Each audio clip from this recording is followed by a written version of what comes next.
On this weekend episode of the Coaching Coordinator Podcast, we're going to talk about the need for a clock management specialist. What is a clock management specialist? Well, this is the coach on your staff who is fully responsible for all the things involving the clock. The decisions, the amount of time you can burn, things like taking a safety, things like going for two, knowing when you need to punt, just understanding completely the amount of time in the game and how it affects your decision making. Why do you do this with a specialist? Well, I know from being an offensive coordinator, I always had somebody responsible for the take a knee card, right? When we were able to take a knee based on timeouts, I wanted somebody telling me those things. I also had somebody responsible for the go for two chart, knowing that on this next drive, coach, if we score, we need to go for two, right? Those are things that allow you to think ahead a little bit. And that's the whole purpose of the clock management specialist. We've seen analytics overtake the NFL, and a lot of teams have these models built into what they're doing. I can think of several teams who, when you watch them, you could see that they understand that their lead is big enough that they can become very conservative, call certain types of plays, maybe pick up a first down or two here or there, and not score, but punt. Now, the fans get frustrated because it seems like the other team is closing in, but they know unless something happens outside of a situation where the other team gets a turnover or scores quickly unexpectedly or gets an onside kick, that they're going to win the game, that the clock is going to run out before the other team has time. And so this person on your staff can do exactly that. What led me to think about this is several weeks of watching games where I felt like the play callers, even the head coach, didn't understand how much time was really left in the game and the procedures with which they had to operate. On one side of the ball, I saw a team on the offensive side who normally huddles, which is fine, but in a certain part of the game, when they were down more than one possession, they needed to be in a different way of operating. They at least had to hurry those guys to the ball, and as I watched them, the plays were going in slow, the players taking the play were going in slow, and it just wasn't that sense of urgency they needed being down scores, right? They have to understand that this is a different situation. I think it's something you need to practice, but certainly the coaches have to have it in their minds so they can make the right decisions and use the right procedures. So let's take a look at this from just a pure numbers perspective. In his book, The Complete Handbook of Clock Management, the late Homer Smith put a quote in there that said, "Reputation, leadership, intelligence, investment, willpower, momentum, none of these make any difference to the clock." There are points in the game, as you get late into the game, you want to understand what chance does the other team have if I have the lead. You want to understand what chance do I have if I continue to operate under normal procedures to be able to overcome a deficit and take the lead. I think of it this way. When you get into the fourth quarter, the lead that you have really should determine the way you should operate. I know, let's go with a 28-point difference, and I put together a scenario just doing the math and thinking of teams just operating under normal procedures, really giving some conservative numbers here as to the amount of time that would be used and how this might work in running out of clock. So ideally, up 28 points in the last quarter, that game is over for you. I know a lot of times there's that kind of incentive to get it to 30 to roll the clock, and I think you want to accomplish that because that's going to help even more. But I also believe that you need to think about, what if that doesn't happen? What can you do to ensure the win? So again, very conservative numbers that I put together here using the high school clock, 12 minutes. Let's say you start a possession in that fourth quarter up 28 points, okay? We're going to make some assumptions here that through this, that the other team, if they score, they're not going for two or anything like that yet, that you're not turning over the ball. If they onside kick, you're able to get it back. Because anything that changes in that way is going to affect this. So we're starting with 12 minutes. If you run the ball 3 times and stay in bounds, okay, and you want to emphasize this would be something you need to practice, you should be able to run 2:26 off the clock. I know on the cards it says 2:28, but that's taking a knee. And taking a knee, there's a lot less time you used than if you run a play. I would suggest this: if you are appointing somebody to handle this, understand how much time a typical play of yours takes, right? So your inside zone play, your tight zone play that goes straight up the middle is going to take probably a second or two less than a play that goes to the outside, or a longer developing, let's say it's a counter scheme, right? That's going to take a little bit longer. I think what you want to understand is within there, what are your best plays to use in this situation to gain yards and to consume clock? And I think you want to look at those things together, right? I think a lot of times when you get into these situations, you want to consider where's the best side to run the ball. So my counterplay to the left, for example, might be much better than when I run it to the right. That's something I should take into consideration here as we're running the ball. So as I go through this scenario, the whole premise is that I'm going to run the football and punt. And even if I don't get first downs, I'm able to consume the clock and they can't win the game, right? So we're going with 12 minutes here. We take 2:26 off the clock. We run plays, run the football, we stay in bounds. Obviously, we're securing the football too. So theoretically, with 9 minutes and 34 seconds, the other team, who is down now 4 scores, starts their possession. Let's say they execute. They're not in a hurry-up mode. Maybe they're an up-tempo offense, but they're not into those procedures yet where they're just in one formation and they're going as fast as they can. It's a lot of time left in the game, so they didn't jump into 2-minute procedures yet, but they move pretty quickly down the field. Let's say it takes 2 minutes to score. At 7:34, you get the ball back, okay? Let's say, whatever, they kicked it through the end zone, so let's go with that scenario so that there's no more time off the clock after they kick off. So at 7:34, you're starting your possession. You take another 2 minutes and 26 seconds running plays and utilizing the clock. They get the ball back, theoretically, at 5 minutes and 8 seconds left in the game. We'll go again, that they do a good job. They get down the field. Hopefully you gave them a long field to go, but they do it really well and only take 2 minutes off the clock to score. Okay, now they're down 2 scores, right? Again, we're assuming kicking the extra point. Ball comes back to you on the kickoff, right? Or they onsided. You get the ball back. Either way, it's 3:08 when you take possession. Now, at this point, they're probably thinking, call timeouts. Okay, so let's assume they do that. They use all 3 of their timeouts. They had them. So you're probably going to take about 8 seconds off on that first down, right, when you run the ball. And again, you want to run the ball here. We're certainly not taking knees because that takes less time. So we're going to run the ball, take off about 8 seconds before they get their timeout. Again, being very conservative. We might be able to take off more. Okay, we do that again on second down. We do it again on third down. Now they're out of timeouts, right? We ran the ball, made them take their timeouts. We kick the ball down the field. Maybe that takes another, let's say, 12 seconds off the clock. Okay, so they're getting the ball back at 2 minutes and 34 seconds to go. So again, let's assume they get down the field and score. Really at this point, let's say it just takes a minute 10 off the clock. It's probably going to take them more than that, but they score and you get the ball back from an onside kick attempt. Now you're going to be able to take a knee, right? So they've only scored 3 times.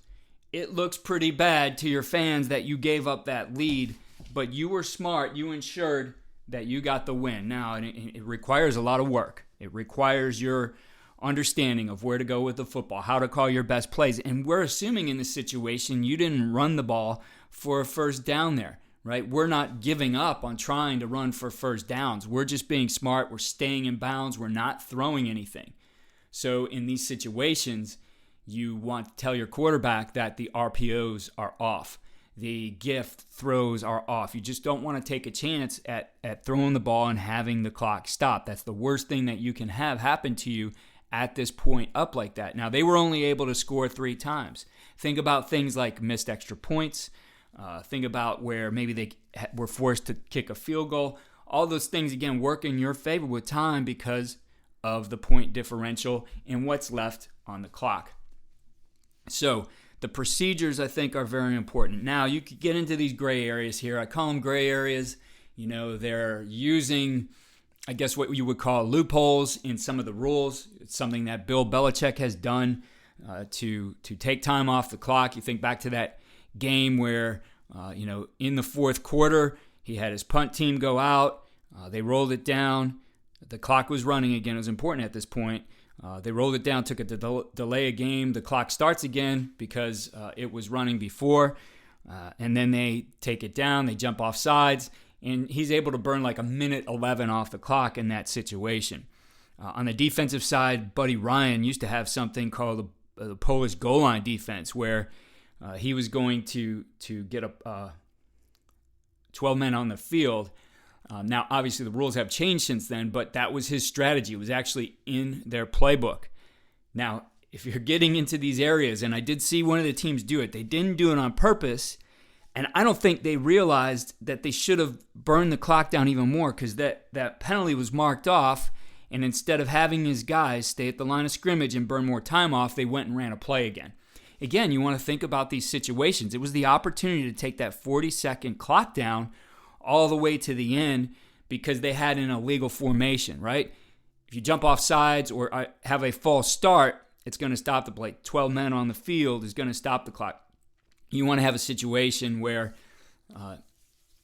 you can run that play, force them to make a decision, and then if you're on that other side of the ball, you have to consider, what did they gain, and do I want to give them that extra down? Do I want to give them that extra time? If the clock is running, a lot of times that answer is going to be no if you have to play from a deficit.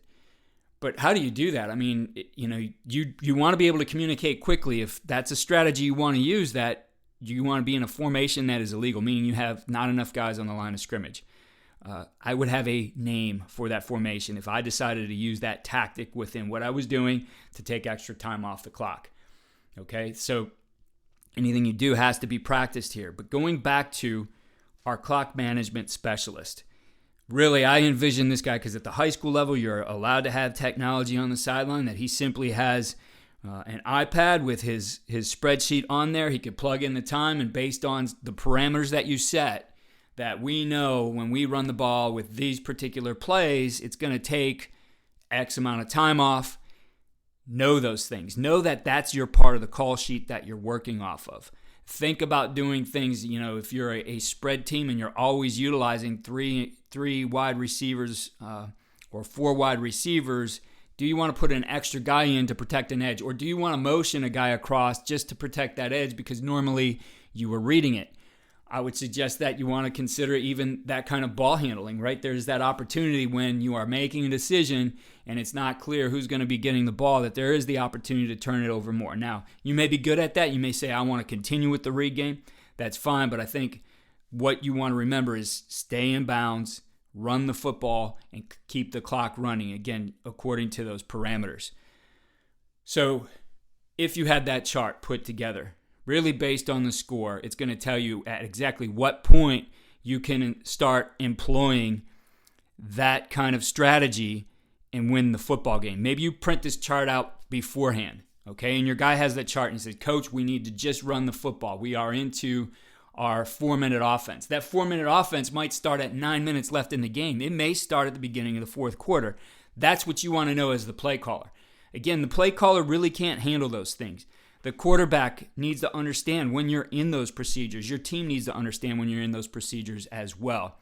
Okay, so defensively, I would suggest, with the 40-second clock that's rolling, it took out a lot of the slowness, I guess, of some of the officiating crews and getting back and getting that ball set. They wanted to standardize it because some guys would take like 15, 20 seconds before they got that ball set, right? Depending on where the ball was, they're throwing it back into each other. Some of those guys are older and out of shape, taking a longer time to get to the ball. So now you have the 40-second clock, which does standardize it. But I would still employ those old school tactics of slow off the pile, right? Because it still slows them down. If they're working to go up tempo as fast as they can, they still have to take time to get back, get set, and get their play call.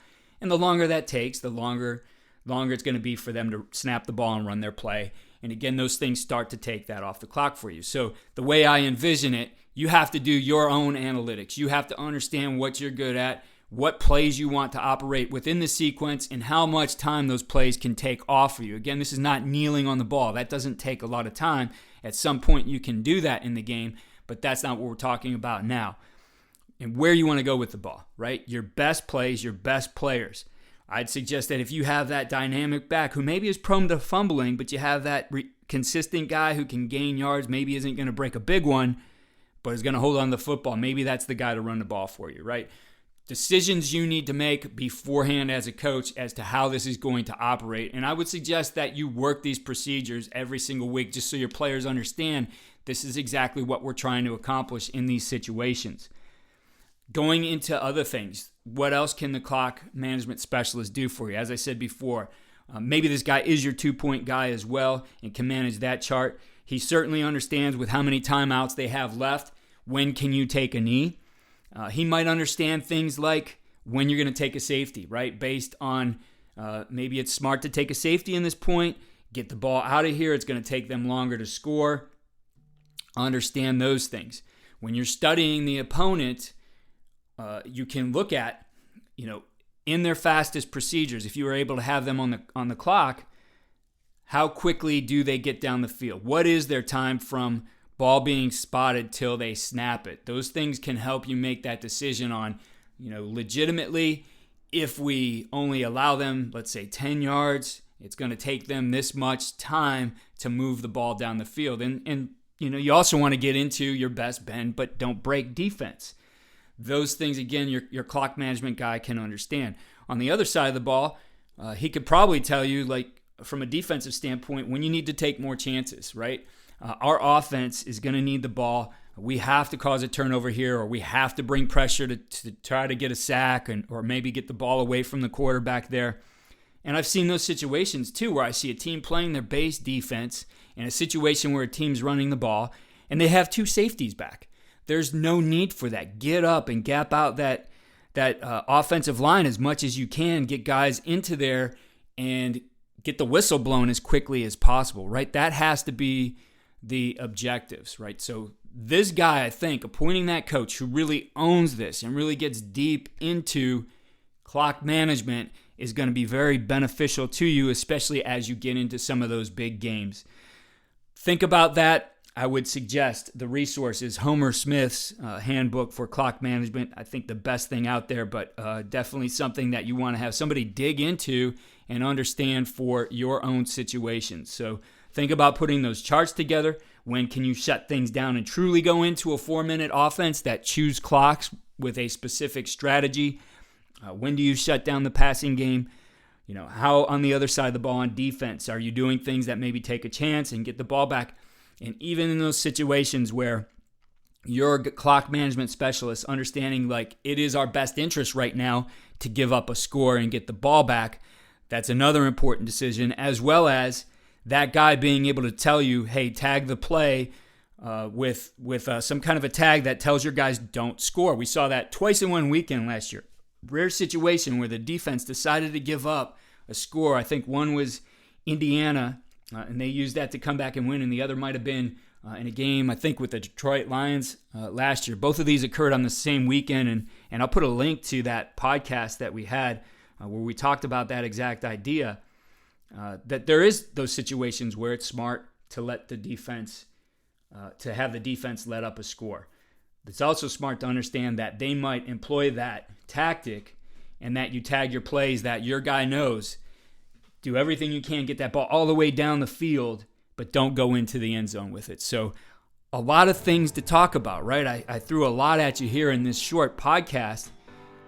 Assign that to somebody. Let somebody own that. He's going to make a huge difference for you at some point in the season, especially as you get into the playoffs. I think those are some of the things you're going to want to employ. So the clock management specialist, find your guy on staff who wants to own that, give it to him, and it will give you some results here at some point. Good luck here as you continue through your game planning on this weekend. Enjoy some of the games, and we'll be back on Monday to talk about adjustments. Follow me on Twitter at Coach K. Grabowski. Follow all we're doing at coachandcoordinator.com.